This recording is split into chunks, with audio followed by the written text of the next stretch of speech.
काज बचा लियो।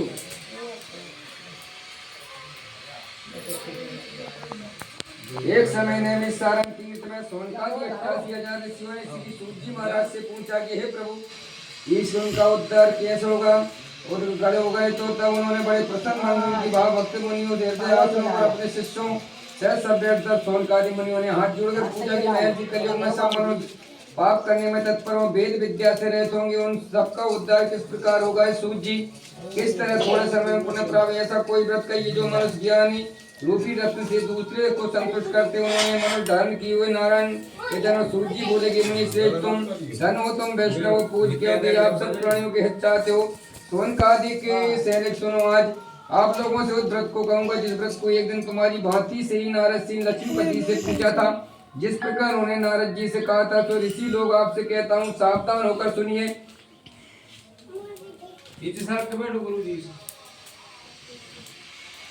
आए उन्होंने सब लोगों को अनेक प्रकार के कलों से ग्रस्त अपने कर्मों के कारण नाना प्रकार की योनियों से उत्पन्न अनेकों प्रकार से दुखी देखा। किस उपाय से निश्चित रूप से इनके दुखों का नाश होता है, ऐसा मन में सोचकर विष्णु लोक को गए। वह श्वेत कंठ चारों भुजाओं को संग चर गदा पदम और बरमाला विभूषित नारायण से कहा कि हे वाणी, हे मन की शांति से अनंत शक्ति वाले प्रभु, आपको नमस्कार। आदि भूत भक्तों को घमंडी करते जाओ। तो निवारण करने के बालों को नमस्कार। इस प्रकार स्थिति सुनकर भगवान विष्णु बोले कि नारद कहो, तुम कैसे आए हो, तुम्हारे मन में क्या है? नारद जी बोले कि हे जगत पिता, मृत्यु लोक में सब लोग अनेक प्रकार के कलयों से सहित विविध योनियों में उत्पन्न होकर पाप कर्मों से दुख पाते हैं। नाथ थोड़ा सा उपाय करके बताइए कि कलेश दूर हो सकते हैं। आपकी कृपा आदि मुझ पर हो तो यह सुनना चाहता हूँ। श्री विष्णु भगवान बोले कि बस लोगों पर अनुग्रह ही इच्छा से तूने बहुत अच्छा प्रश्न किया है। जिस कर्मों के करने से मनुष्य मोह से छूट जाता है, वह तुमसे कहता हूँ सुनो। वह व्रत स्वर्गलोक में मृत्युलोक में दुर्लभ है। तेरी प्रति के कारण ही मैंने यह प्रकाशित किया है। यह सत्यनारायण का व्रत जैसे विधि पूर्वक करके मनुष्य संसार से सुखों को भोग मुक्त को प्राप्त करता है। भगवान के इस बात को सुनकर नारद मुनि बोले कि हे प्रभु, इस प्रकार क्या फल की इच्छा है, क्या विधि और किसको यह करना चाहिए? विस्तार पूर्वक कहिए। ये व्रत कब करना चाहिए?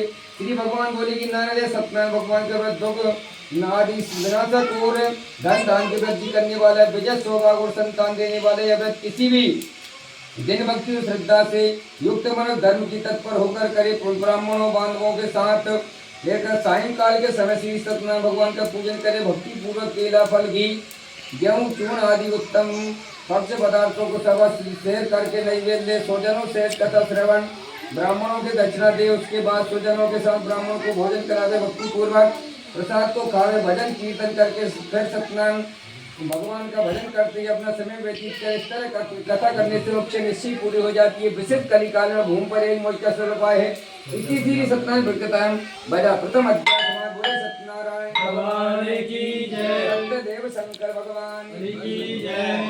सूत जी बोले, वे द्विज जिसने ये व्रत किया इसका इतिहास कहता हूँ। रमणी काशीपुरी में एक निर्धन ब्राह्मण विप्र भूकर प्यासे जयपुर घूमता था। विप्रों के प्यारे भगवान ने एक दिन वृद्ध विप्र का रूप धारण करके उससे आदर पूर्वक पूजा के हेतु तुम किस लिए दुखी होकर घूमते हो, सुनना चाहता हूँ। उस विप्र ने कहा कि मैं गरीब विप्र हूँ और आदर पूर्वक बच्चे हेतु के लिए भ्रमण करता हूँ। प्रभु, यदि आप मेरी दरिद्रता दूर करने का आसान उपाय बता सके तो कहिए। ब्राह्मण ने कहा कि सत्यनारायण विष्णु वांछित आग्रहों को फल देने वाले हैं। यह ब्राह्मण सत्य पूजन और सत्य व्रत करे, जिसे करने से मनुष्य शब्दों को छूट जाता है। यह पूर्व व्रत का विधान ब्राह्मण ने बताया। ब्राह्मण रूपधारी भगवान सत्यनारायण वही अंतर्ज्ञान हो गए। व्रत के भली प्रकार करूंगा यह सोच के सोच लगा। उठकर सत्यनारायण का व्रत संकल्प करके ब्राह्मण भिक्षा लिए निकला। उस दिन ब्राह्मण को बहुत सा धन मिला। उसी धन से बांधो से सत्यनारायण का व्रत का आचरण किया है। श्रेष्ठ समझ दुखों से मुक्त उज्जैन से संपत्ति से युक्त हुआ। ये दुजन पृथ्वी पर जो मनुष्य व्रत को करेगा उसके सब दुख दूर होंगे। इस प्रकार भगवान सत्यनारायण ने जो नारद से कहा है मैं आपको सुनाता हूँ। आपको ये करना है तो करिए। सूची पे तुझे इस व्रत को किसने किया है, किसके व्रत को आचरण किया है, हम सुनना चाहते हैं। हमें श्रद्धा उत्पन्न हुई। सूची ने कहा जो ब्राह्मणों के व्रत किया है अपने बालों से स्वजनों के साथ जीवन कर रहा है। उसी समय व्यक्ति बैठने वाला पूरा बाहर का देखो रखकर ब्राह्मण के मकान गए। काशी मुक्ति लगान को देखकर अब क्या कहा, इसके करने की क्या वर्णन करके वो मुझसे कहो। जिसने कहा कि ये प्रकार के मनोवांछित फल को देने वाला सत्यनारायण का व्रत इसकी कृपा से मुझे बहुत धन दान की प्राप्ति इस व्रत से जाने के प्रकार लकड़ी के बैठने वाला बहुत प्रसन्न होगा और नगर वैसे में विचार किया कि आए लकड़ी में जब ये धन प्राप्त होगा उससे सत्यनारायण के देव और सब बच्चों को उस दिन उसे लकड़ियों की दोगुनी कीमत मिली। प्रतिष्ठित होकर पक्की हुए केले के फल, शक्कर, घी, दूध, गेहूं का आटा इन सबको एकत्र करके प्रसाद को लेकर अपने घर पहुंचे। तब उसने अपनी पत्नी से पूर्वक किया। उसके प्रभाव से वह लकड़ हरा धनवान और पुत्रवान हुआ और भक्त वत्सल सत्यनारायण की कृपा से इस लोक में सुख भोग कर अंत में सुखलोक को चला गया। इसी सत्यनारायण द्वितीय अध्याय समाप्त। बोले कि बलवानों में श्रेष्ठ उनका गुलाम दुजन ब्राह्मण था, धार्मिक था। गौ ब्राह्मणों को आदर सत्कार कर इसी स्त्री बद्री सी सुंदर पतिव्रता थी। एक दिन नदी के किनारे में राजा और रानी सत्यव्रत को करती हुई समेत सालू नामक व्यवसाय अपनी नाव को नदी के तीर पर लगाकर किनारे पर आया और वे राजा को पूजन आदि करते देख नम्रता से पूछता कि हे राजा आप क्या कर रहे हैं?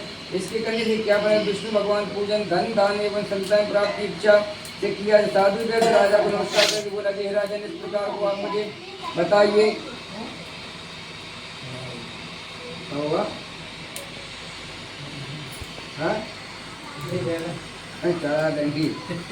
उत्तम करो जब मेरे कोई संतान नहीं, तुमने थाली में रखी है तुम नहीं देख पाए, तुमने थाली में रखी है तुम्हें देखने की मेरी गलती नहीं है, थाली तुमने सामने रखी।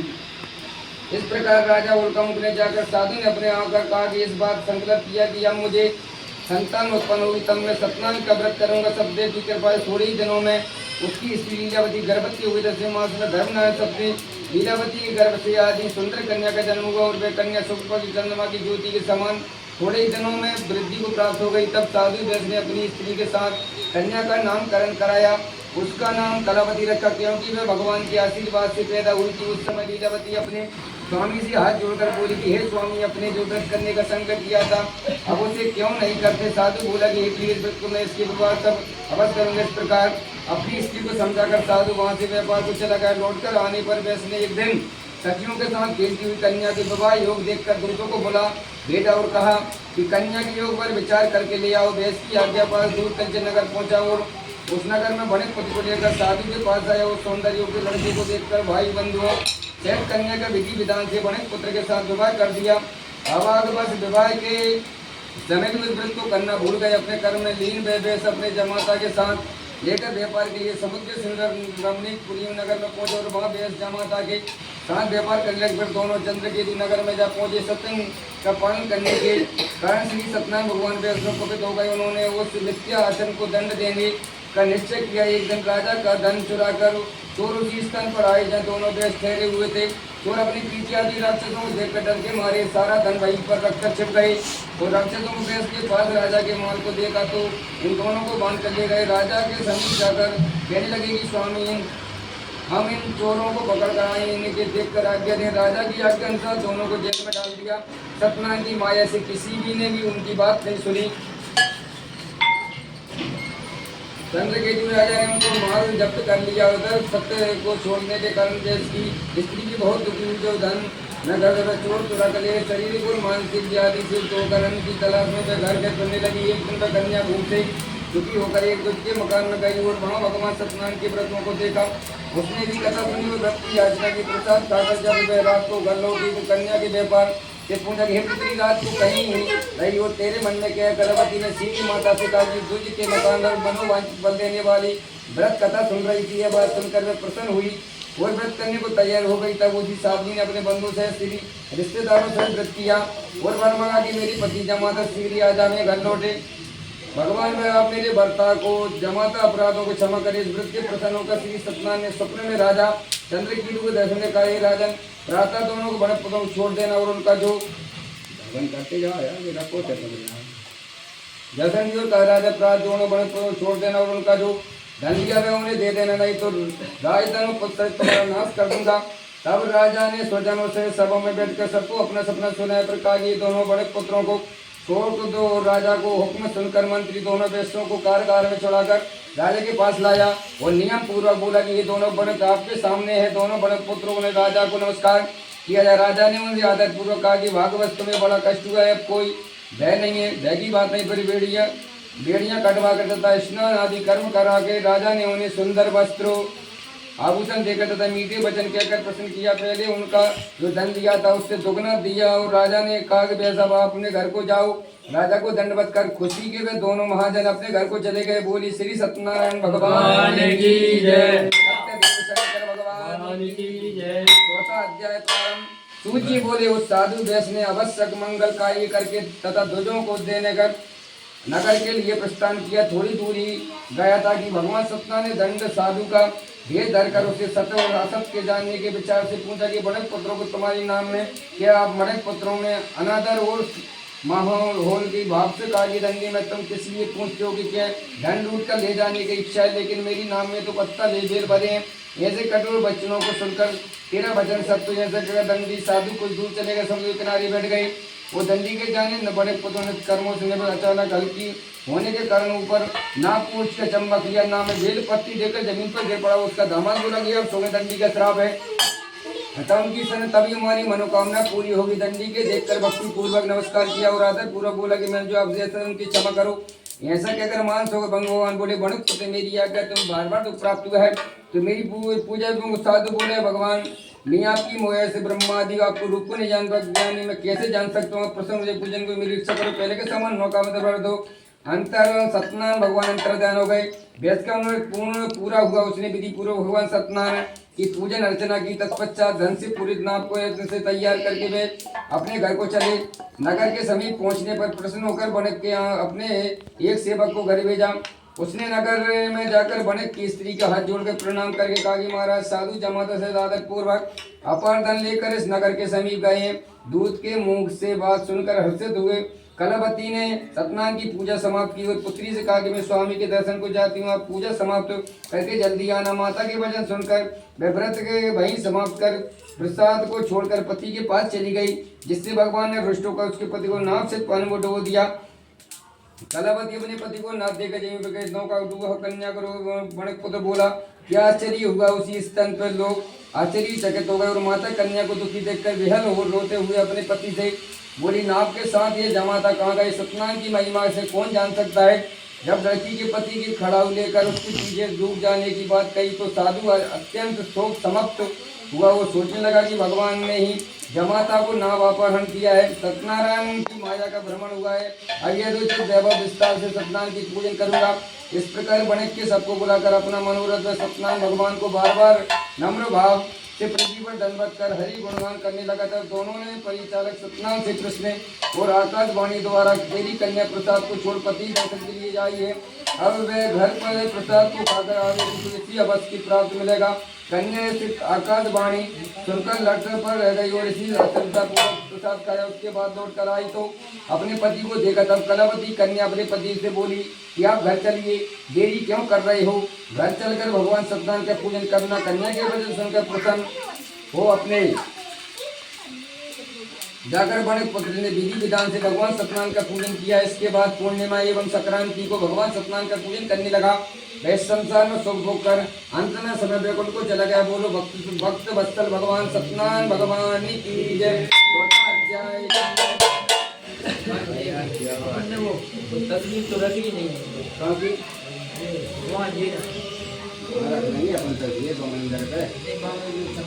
तस्वीर भी है।